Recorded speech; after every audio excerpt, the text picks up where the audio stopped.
The weather is about to change in a massive way.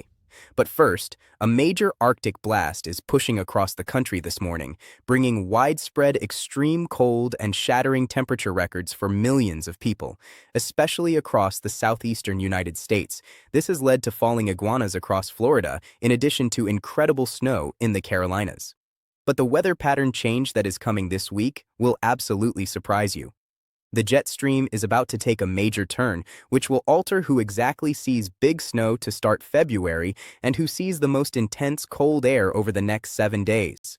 But that's not all, because the polar vortex is gearing up again to unleash an even larger shot of cold air in February, as a significant disruption of the polar vortex is likely during the first half of February as a result of a sudden stratospheric warming event with a possible split of the vortex into two distinct circulation centers. I need to talk about yesterday's winter storm first, because it overperformed significantly across North Carolina. Areas near Asheboro, Greensboro, back toward Charlotte saw a widespread 12 to 18 inches of snowfall. Back in Raleigh, these areas were not as fortunate. We had a large dry slot, and that led to basically only about 1, 2, maybe 3 inches of snow for most locations. Some isolated areas picked up closer to 5 to 6 inches. Near Cape Hatteras, many areas pushed over a foot of snowfall from this winter storm, so we saw big numbers across North Carolina. Other areas like South Carolina and Georgia also had some decent numbers, especially near Columbia and Myrtle Beach. One takeaway from this winter storm in the Carolinas is that people will basically use anything to get snow out of areas like their patio and their driveway. Using a leaf blower is definitely a new approach. Over the next few days, we are going to see a major weather pattern change that is going to affect nearly all of the United States. This is our jet stream, which represents the upper-level winds. Right now, we have a very large dip in our jet stream all across the eastern tier of the United States. This dip in the jet stream is allowing for Arctic air to make its way all the way down into Florida this morning, where we have dozens of temperature records being broken. Falling iguanas are occurring all across the state as well. It is literally an emergency out there for falling iguanas. Temperatures are basically below 30 degrees in almost all of Florida this morning. It is absolutely incredible. But as we go into late tomorrow and Tuesday, our weather pattern is going to really start to change, because our jet stream is going to go from that very large dip to more of a northwesterly to southeasterly flow that is going to stretch from Washington back into the southeast. What this basically means is that our weather should be significantly quieter for the next few days, as we do not have any sort of organized low-pressure system that will be developing. However, by Wednesday and Thursday is when our next shot of Arctic air and snow will exist. It'll be mainly impacting areas back in the Ohio Valley, back in the mid-Atlantic, and an Arctic blast will make its way down into the southern plains and all along the East Coast, where temperatures are going to drop significantly again. By the end of the week is when our weather pattern is going to favor a lot of snow, especially from the northern plains back into the northeast.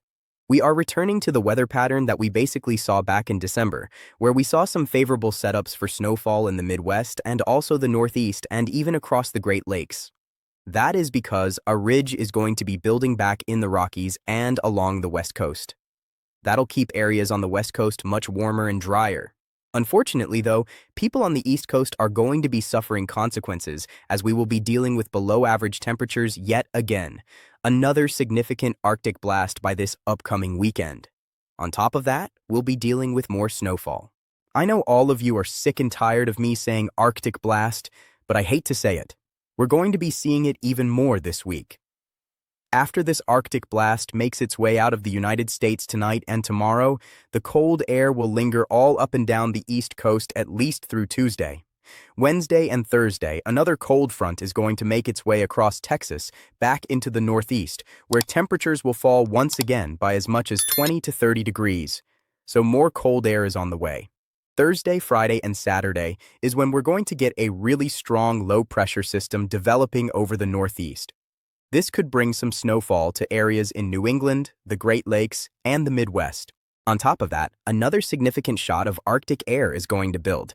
So if you're in the mid-Atlantic, Northeast, anywhere in the Ohio Valley, it is going to be bone-chilling cold for all of those areas this upcoming weekend. By next week, that cold air could just linger across the Northeast. It could be a brutal stretch of weather for those in the mid-Atlantic and the Northeast over the next 7 to 10 days. Just for reference, this is the departure from average for our temperatures for today. Most of the East Coast is dealing with temperatures as much as 20 to 30 degrees below average. By the middle of the week, another shot of Arctic air will stretch from Texas back into the Northeast. Not nearly as significant, but our next Arctic blast will be much more significant by next weekend. Over the next few days, we are going to continue to see very cold air. Right now, it is extremely cold, even as far south as Florida, where areas even near Miami are near freezing temperatures. All across Indiana, Ohio, and Michigan, we are talking about sub-zero temperatures this morning. It is just brutal out there. Tomorrow's not going to be much better. Across the southeast, temperatures will remain below freezing. The northeast will also be very cold. But things will begin to improve as we go into Tuesday, as temperatures will be back into the 50s and 60s all along the Gulf Coast. Snow will begin to melt back in the Carolinas and Virginia. The Northeast and the Midwest will continue to remain very cold as another Arctic blast is expected around Wednesday. That one will be mainly impacting the Ohio Valley and the Northeast. But the more significant one comes this weekend, as areas all across the Northeast could easily be sub-zero for temperatures going into Sunday morning. So very cold air is on the horizon. Over the next 7 days, our weather will be very interesting across the United States. It will not be nearly as active as what we've dealt with over the last 2 weeks with the 2 different large winter storms, but instead, we'll have multiple different shots of snowfall. It all begins tomorrow. We are expecting some light to moderate snow across the northern plains and the Midwest underneath another high-pressure system. Right underneath that high will be more cold air that is going to move into the Midwest on Tuesday. By late Tuesday and early Wednesday, a very weak low-pressure system will form in the Ohio Valley. This will bring some pretty minor snowfall to Illinois, Indiana, Ohio, Kentucky, and West Virginia. Maybe a couple of inches of snow for some areas. We might have a few locations near 3 to 4 inches, but generally speaking, Tuesday is not looking at a major shot of snowfall, but additional snow on top of what we've already seen so far this winter. As we go into Tuesday night and early Wednesday morning, some snow is possible in Maryland, Delaware, New Jersey. Those areas basically got robbed from this last winter storm that just happened. That really didn't bring any snowfall to those areas. By late Wednesday and early Thursday, we may have a lingering area of moisture in the Carolinas that could bring additional snowfall to Virginia and the Appalachian Mountains and maybe parts of North Carolina. But this is not going to be a major winter storm. We're just talking about some light snow that might add up to an inch in some isolated locations. Thursday should be the quietest day of the week as we're not really expecting any sort of major weather events to be happening. But this is an important day to be watching because we'll have 2 different Alberta clippers coming out of Canada. Our jet stream again is going to be angled out of the west and northwest, which will help to allow for some snow systems to move across parts of the Midwest, Great Lakes, and Northeast Thursday and Friday. This is really going to be our next big shot of snowfall, and this is in a completely different area that really hasn't seen snow recently. That's going to be back in the Midwest. So Friday morning, we could have some heavy snowfall in Wisconsin, Minnesota, the Upper Peninsula of Michigan, and another snow system moving into the Northeast. Depending on how these 2 Alberta clippers mix together, we could end up seeing a widespread snow event across the Midwest, Ohio Valley, and the Northeast on Friday and early Saturday. This could go as far south as North Carolina and Virginia. On Saturday, that snow should linger around New England, and that could actually form a pretty intense storm system just to the east of New England on Saturday and Sunday. We'll have to see the evolution of that storm system. If that were to happen, it would be very windy on Saturday and Sunday across the Northeast, which means it'll be even colder in those areas. Beyond that, things become more uncertain. But right around the middle of February is where I think we're going to get many more storm systems with much more snowfall. February is notorious for having the polar vortex unleash very cold air in the United States. Over the next week or so, we are likely going to see a stratospheric warming event occur back in the Arctic. That could allow for this Arctic air mass to pinch and go down to the south into the United States. If that were to happen, we could have a pretty big Arctic blast sometime around the middle of February. This is definitely something that we'll be keeping a close eye on over the next several days. Models are hinting at some very cold air around the middle of the month, and this would be exactly why. So definitely make sure that you're still ready.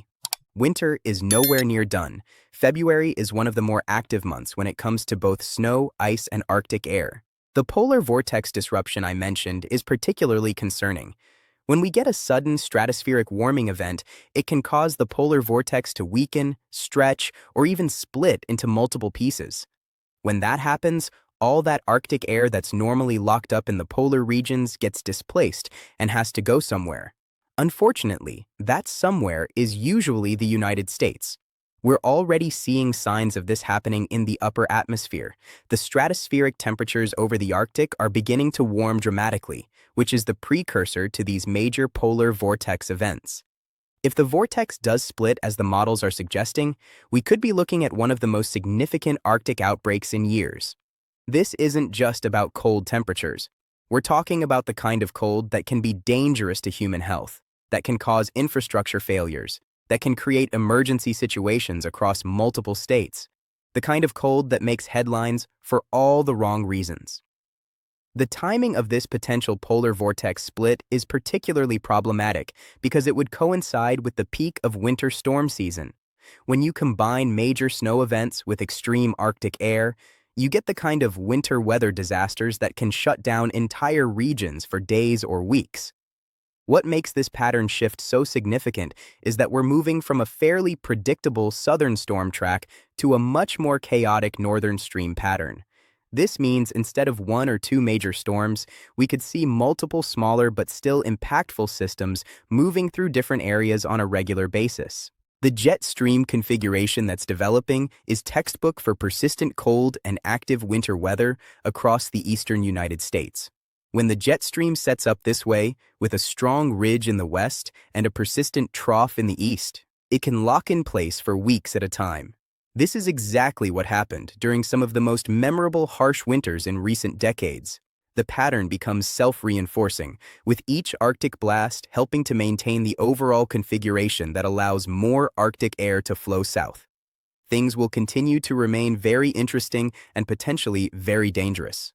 Thank you so much for watching today's forecast. If you are new to the channel, make sure to subscribe.